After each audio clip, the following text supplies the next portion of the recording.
What does the end of Alien Romulus mean? Also, what is the hybrid monster we saw at the very end? These are the questions we will answer. Welcome to Charlietales. Today we will analyze the movie, its message, and all those connections to the original saga that you need to know. Ready? Let's go!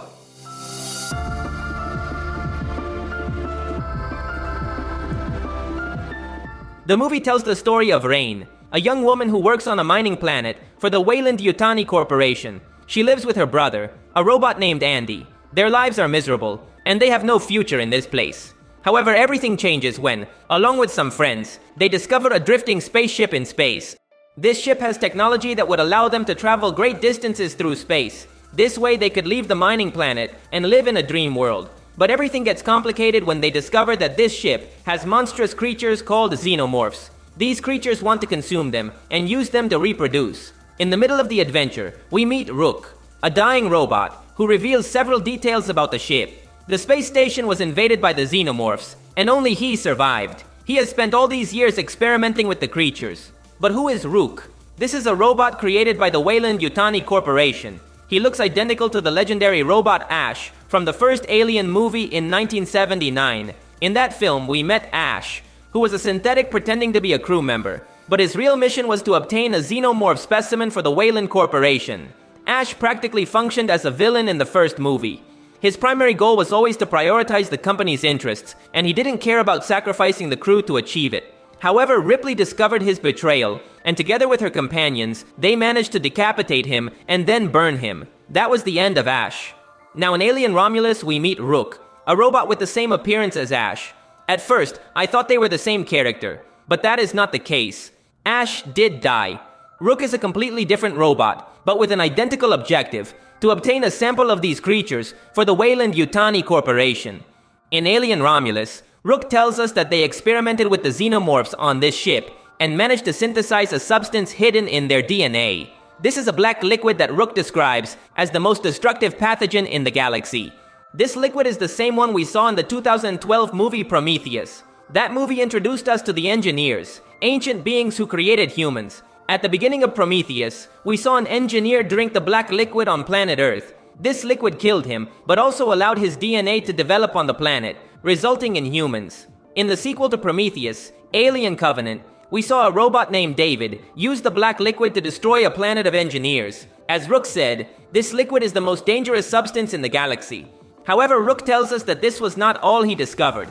Working with the black liquid, he managed to synthesize a serum with miraculous properties. This is called Prometheus 5.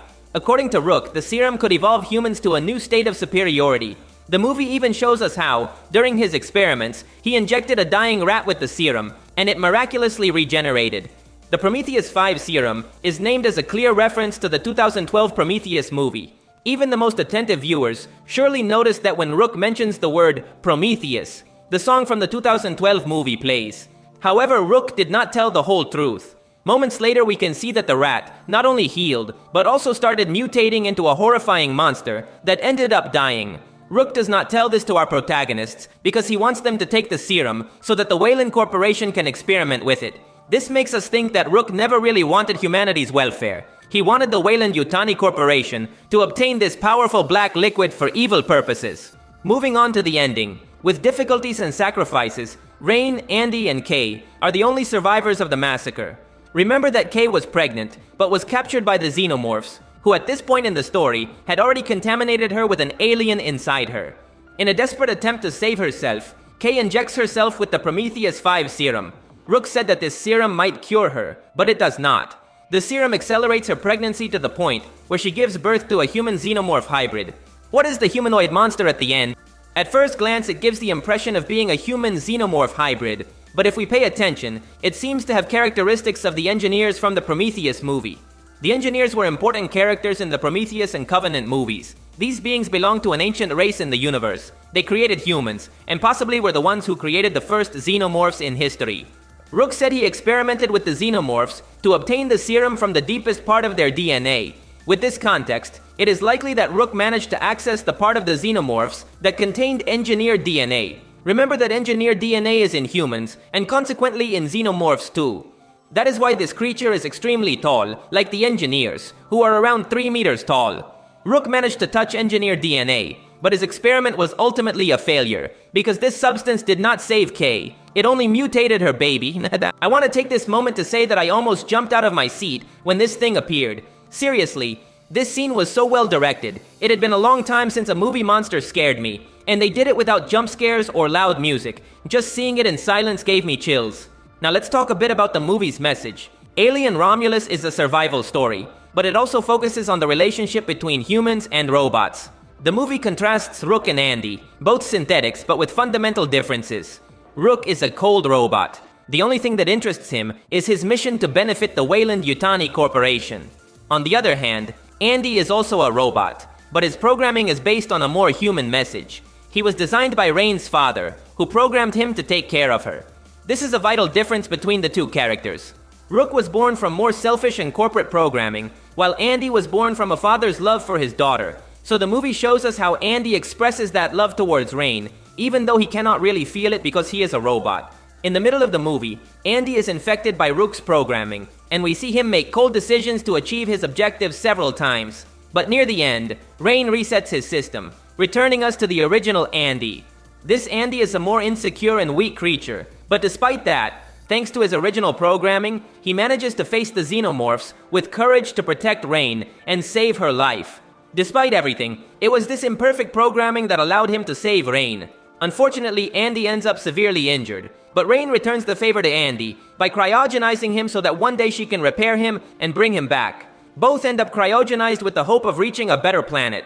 This evolution of Rain is also explored in the film. At the beginning of the movie, she had doubts about her feelings towards robots. Everyone told her that these synthetics had no human value, and she did not know what to think. But with this whole adventure, she learned to appreciate Andy. She knows he is a machine, but even as a robot, Andy has value.